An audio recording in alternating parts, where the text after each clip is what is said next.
Folks from the Republican Club are regulars here. They need no introduction. I'm going to give them one anyway. We are welcome Ro Kendall and Pat Mycone to the program. Thanks for joining us. Thanks for coming back. You're welcome. Thank you. And my first time meeting you guys, so tell me a little bit about what the Republican Club does. Seems obvious, but for folks who don't know. Yes, well, the Republican Club, Laguna Woods, we've been around for many years here, Michael.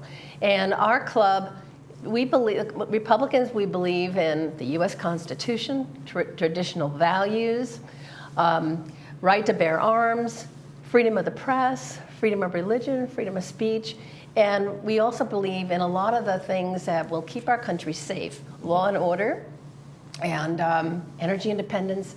So our club, we reach out to all our villagers, we keep them informed, educate them on issues coming up, so we can try to continue to preserve our nation.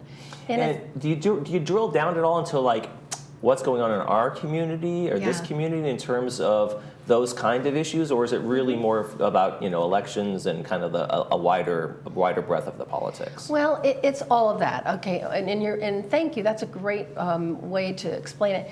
Our club, we meet monthly. We have speakers, inspiring speakers, and around election time, like an election year coming up, we do focus on community outreach and meeting with the candidates, but year-round, otherwise, we're educating them and we're keeping them encouraged and inspired. Like with legislation, we're going to have Diane Dixon at our meeting. She's our California Assemblywoman of the 72nd District, and she's going to be coming.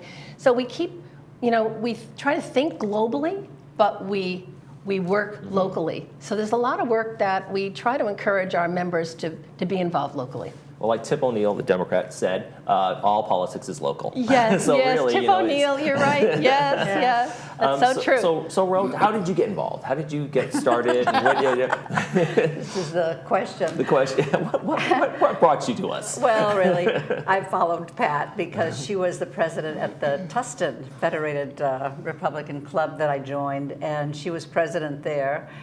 Although I lived here, and then when she moved to Laguna Woods about 3 years ago, I said, well, I'm going to be in the Republican Club in Laguna Woods, so here I am. So it's always Pat. Pat is very inspiring, she's very passionate, and I'm really excited to work with her and to be guided by her. She's introduced me to a lot of people that I need to focus on to bring in as speakers, because I'm new to this, but Pat's an old pro, so she finds them, she puts me on it, and I bring them in.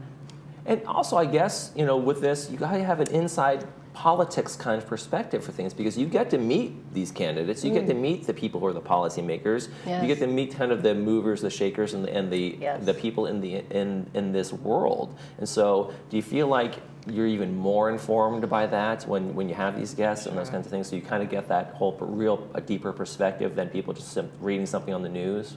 Yes, it makes it more real for them, makes it more personal.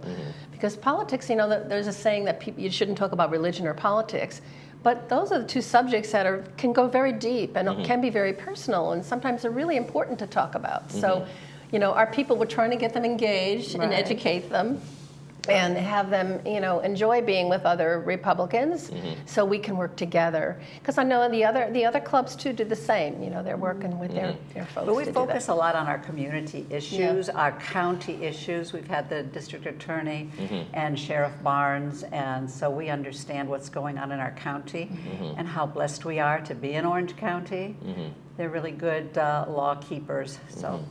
And do you get a sense of community? Better. I think a lot of the clubs, no matter what the club is, there's a sense of community among the members as well, that we enjoy these topics, that we don't mind talking politics and religion and those kinds of things, right? Yeah. Yes. Yes.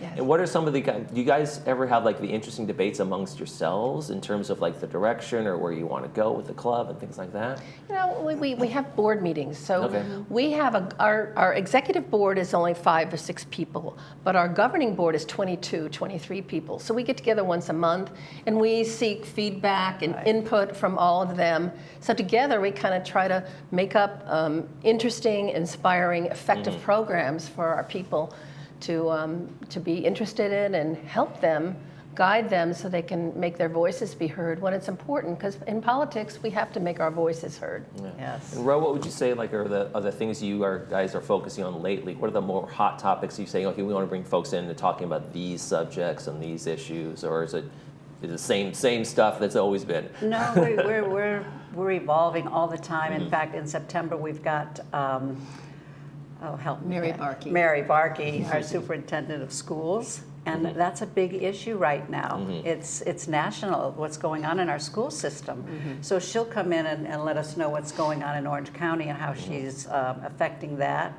We try to stay on top of what is happening. We wrote letters to the Supreme Court for the Brunson brothers at one point, and it looks like they've got over 70,000 letters now, and it's making a difference.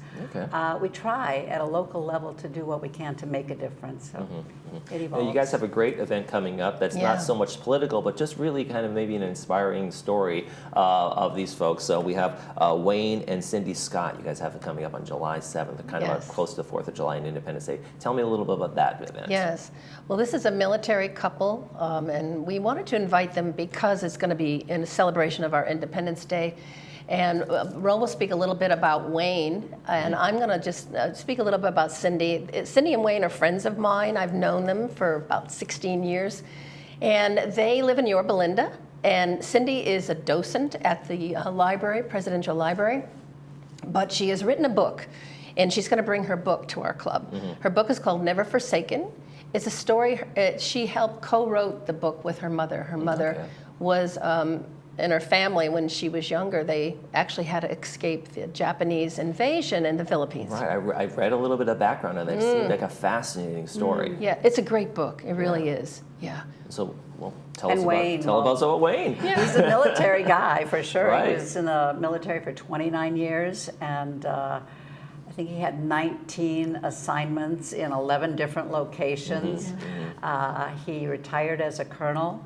So he's a military guy, and he's going to come and talk to us about his experiences during that time and his time since. Of course, he wasn't in the Second World War, but he is an amazing patriot. He's on the board of directors of the Yorba Linda Veterans Memorial Association, and they do an annual program for the veterans.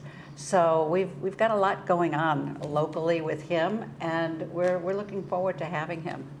Yeah. Yes. My mom was a military brat. My grandfather served in World War II, and he did help the defense when they were setting up NATO in Europe and that kind of thing. And I think, like you said, Wayne had been around, he'd met multiple assignments. That kind of global perspective and how we have a part and role in all of that, I think is an important thing, right? And for him to come in there and have that global perspective on how the U.S. makes impacts around the world. Yes. Yeah. We've been the leader in the world. Yeah, and we still have that standing out there to this day, right? So I think that's kind of I think when Wayne can talk about those things, it's kind of like it kind of has a big picture perspective that a lot of folks can't really give us, right? Well, he joined the Freedom Committee of Orange County, and the mission is to bring living history into classrooms and sharing stories with students and bringing that perspective to the education of our students, and I think that's really important. Yes, yes. Yeah, and it's funny, a lot of students, they don't know that history, and why don't we try this? Why don't we do this? And then with that old expression, those who don't learn from history are doomed to repeat it. Yes, and so there's true, Michael. to have that understanding, that deeper understanding of why we are where we are in this world, and how America's role has been, and what we have done to get to the place of that standing is kind of an important thing for younger generation to understand. Yes. So how can people get the tickets? How can people come to the program and hear these great folks? Okay. Well, we advertise in the Globe, and our meeting is the third Friday of the month, July 7th. So they can send in their checks to first Friday. The first Friday. Did I say the third? Yeah, Oh, that's our the board first. meeting. Oh, yes, She's the got a first lot Friday of going the month. People send their checks in, or they can call Patty Zingaro. I'm on the screen. You have it there. Right. And $35 $5 for guests. We also have, for people who don't want to do lunch, Michael, they can just do speaker only for $5. Oh. And we have actually had a lot of people doing lot. that. A lot of people Okay. maybe either don't want lunch or can't stay for the whole thing. So we want to keep it open and have as many people attend as possible. Well, that sounds terrific. It sounds like it's going to be a great event. Thanks Yeah. for coming in. Ro and Pat, we welcome Thank you you. back. You're welcome. We'll see Thank you you, maybe Michael. next month. Yeah, so nice to meet you. Best wishes with Next your month, new what's role. happening? We'll We're not get you doing back. August. We'll talk about that then. We'll figure something out. All right. Thanks again. Great, thank you. Okay, when we come back, we're going to get in step with the International Folk Dance Club. Stay with us.